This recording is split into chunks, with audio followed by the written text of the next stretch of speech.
తాకట్లో ఉన్న మీ బంగారాన్ని విడిపించి ఆ రోజు ఆన్లైన్ రేటుకి కొంటాం. Sharma gold company. విపత్తులు విపత్కర పరిస్థితులు తలెత్తినప్పుడు ప్రజల కోసం ఆలోచన చేసి అండగా నిలబడే నాయకుడంటే ముందుగా వినపడే పేరు ఏపీ ముఖ్యమంత్రి నారా చంద్రబాబు నాయుడు. గతంలో విపత్కర సమయాల్లో చంద్రబాబు తన ఆలోచనలతో గడ్డు పరిస్థితులను గట్టెక్కించి ఎంతో మంది ప్రజలను కాపాడారు. హుదూద్ తుఫాన్ సమయంలో చంద్రబాబు పనిచేసిన తీరుకు దేశమే జైకొట్టింది. గతేడాది విజయవాడ వరదల సమయంలో పగలు రాత్రి అనే తేడా లేకుండా కష్టపడ్డారు. ఇప్పుడు నేపాల్ రెస్క్యూతో నారా లోకేష్ కూడా అదే తరహా పనితీరుతో బాధితులకు అండగా నిలబడ్డారు. క్షేమంగా ఇంటికి తీసుకొచ్చారు. తండ్రికి తగ్గ తనయుడిగా మంచి మనసున్న లీడర్గా పేరు తెచ్చుకున్నారు. మమ్మల్ని మా ఇంటి దగ్గరికి వదిలిపెట్టాలని చెప్పాడు. ఇదితో చాలా శ్రమ పడిందన్నమాట.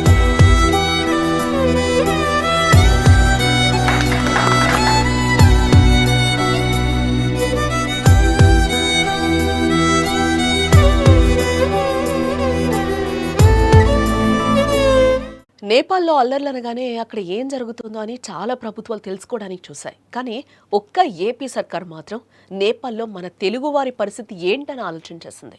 తన ప్రజల కోసం పరితపించింది. దేశంలో మొదట చొరవ తీసుకుంది. ఆలోచన నేడు వందలాది మందిని క్షేమంగా ఇంటికి చేర్చింది. నేపాల్లో అల్లర్ల మధ్య చిక్కుకున్న తెలుగు ప్రజలు చివరికి స్వదేశానికి బయలుదేరే క్షణం రాగానే వారి కళ్లలో కన్నీళ్లు, హృదయంలో ఉపశమనం, ముఖంలో ఆనందం ఒకేసారి కనిపించాయి. మన ఊరి నేల మీద మళ్లీ అడుగు పెడుతున్నాం అన్న ఆలోచనతో వారి గుండెల్లో మళ్లీ ఆశల దీపం వెలిగింది. వారి కుటుంబాల ఆనంద క్షణాలకు, వారి ఆనంద భాష్పాలకు కారణం నారా లోకేష్. నమస్తే. ఎయిర్పోర్ట్లో ఇప్పుడు బాగానే ఉంది సార్. మామూలుగా అక్కడ జరిగిండే సంఘటనలు చూసినప్పుడు మాకైతే గన వాళ్ళ రాళ్ళు ఇసరడం అవి చూసి కిందికి వంగిపోయినామన్నమాట. బస్సులోనే తీసుకొచ్చినారంటే మమ్మల్ని పిలిచకపోయినా మా లీడరు దాసరి విజయలక్ష్మమ్మ వాళ్ళు వాళ్ళ భర్త గారు చాలా మమ్మల్ని కృతజ్ఞతలతో నిన్నటించి ఆమె తిండి కూడా తినకుండా మమ్మల్ని మా ఇంటి దగ్గరికి వదిలిపెట్టాలని చెప్పాడు. ఇదితో చాలా శ్రమ పడిందన్నమాట. శ్రమపడి ఆమె ఇదితో తిండి కూడా తినకుండా లోకేష్ సార్ గారికి, చంద్రబాబు నాయుడు సార్కి, మామూలుగా వీళ్ళు అందరూ ఉన్నారు కదా, వాళ్ళందరికీ చాలా ఇది చేసినారు సార్. మాకు అందరికీ లోకేష్ సార్ గారికి, అందరికీ చంద్రబాబు నాయుడు సార్కి, మోడీ గారికి ధన్యవాదాలు సార్. అక్కడ అలర్లు మొదలవగానే తెలుగువారి యోగక్షేమాలపై దృష్టి పెట్టారు. చిక్కుకున్న వారికి సురక్షితంగా తీసుకురావడంతో నిరంతర కృషి చేశారు. బుధవారం అనంతపూర్ సూపర్ 6 సభలో లోకేష్ పాల్గొనాల్సిందే. కానీ ఒక్క క్షణం కూడా ఆలోచించకుండా ఆ వేడుకను పక్కన పెట్టి తన టీంతో కలిసి నేరుగా ఢిల్లీకి వెళ్లి కమాండ్ కంట్రోల్ రూమ్లో కూర్చున్నారు.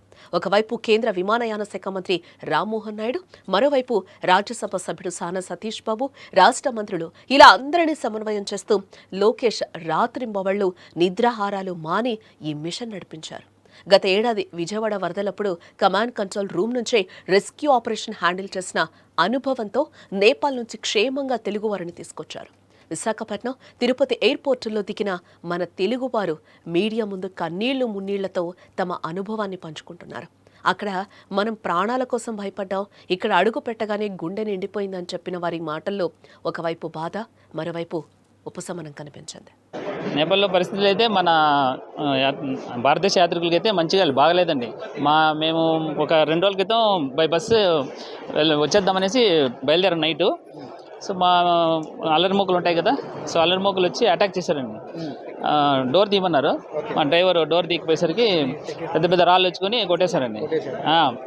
బస్ తిప్పుతుంటేనే లెఫ్ట్ సైడ్ మొత్తం ప్రతి ఒక్క డోరు అద్దం పగిలిపోయింది. మా అదృష్టం కొద్దీ వాళ్ళ చేతులు ఇంకో రాయి లేదు. ఒక్కొక్కటి దగ్గర ఒక రాయి ఉండింది. సో ఒక్కొక్క రాయి వేశారు, ఒక్కొక్క అద్దం మొత్తం పగిలిపోయింది. ఇంకొక రాయి ఉంటే మా మీద పడేది లోనికి. సో రాగలమా అనుకున్నాం, కానీ కాకపోతే ఇంత తొందరగా ఇలా వస్తామని అయితే అనుకోలేదు మేము. నేపాల్లో పరిస్థితులు అయితే గత కొన్ని రోజులుగా లోకేష్ తన పనితీరుతో ప్రత్యర్థుల చేత కూడా శభాష్ అనిపించుకుంటున్నారు.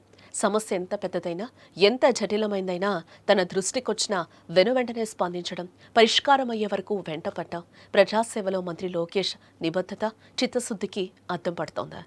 చాలీచాలని ఆదాయాలతో బతుకు భారంగా మారిన కొందరు సగటు జీవులు కష్టాల కడల నుంచి కట్టెక్కేందుకు ఎడారి దేశాలకు వెళ్లి ఏజెంట్ల చేతిలో మోసపోగా నేనున్నానంటూ వారికి ఆపన్నహస్తం అందించారు యువనేత. ఏజెంట్ల మోసానికి గురై గల్ఫ్లో చిక్కుకున్న ఎంతో మందిని స్వస్థలాలకు రప్పించి వారి జీవితంలో కొత్త వెలుగులు నింపారు. అన్నా ఆపదలో ఉన్నా అంటే చాలు అర నిమిషం ఆలోచించకుండా సాయం అందిస్తున్నారు. ఆపరేషన్ నేపాల్తో మరోసారి దట్ ఈజ్ లోకేష్ బాబు అనిపించుకుంటున్నారు. గవర్నమెంట్కి కానీ తెలుగుదేశం గవర్నమెంట్ చీఫ్ మినిస్టర్ గారికి కానీ చంద్రబాబు నాయుడు గారికి కానీ మన ఎడ్యుకేషన్ మినిస్టర్ లోకేష్ బాబుకు చాలా రుణపడి ఉంటాము. మంచి సర్వీస్ చేశారు, టైమ్లీ హెల్ప్ చాలా బాగా చేశారు. తర్వాత ముఖ్యంగా ఈ సచివాలయం వాళ్ళు కూడా 24 hours మాతోటి టచ్లో ఉండటము, ఏమైనా ఇబ్బందులు ఉన్నాయా ఏంటి అని అడగటము, everything they have done well. లేదు, ఎక్స్పెక్ట్ చేయాలి, అసలు మాకు ఇంత హెల్ప్ జరుగుతుందని అనుకోవాలా. చాలా భరోసా ఇచ్చారు. ఫస్ట్ టైమే మీరు అసలు టెన్షన్ పడొద్దు అని ముందు రోజు నుంచి డైరెక్ట్గా మినిస్టర్ ఫోన్ చేయడం అనేది మాకు ఆశ్చర్యం వేసింది. చాలా థ్యాంక్స్ అండి గవర్నమెంట్కి కానీ ప్రెస్కి కానీ, అసలు మన ఆంధ్ర పీపుల్ అందరికీ కూడా చాలా థ్యాంక్స్. మమ్మల్ని మా ఇంటి దగ్గరికి వదిలిపెట్టాలని చెప్పండి ఇదితో చాలా శ్రమ పడిందన్నమాట.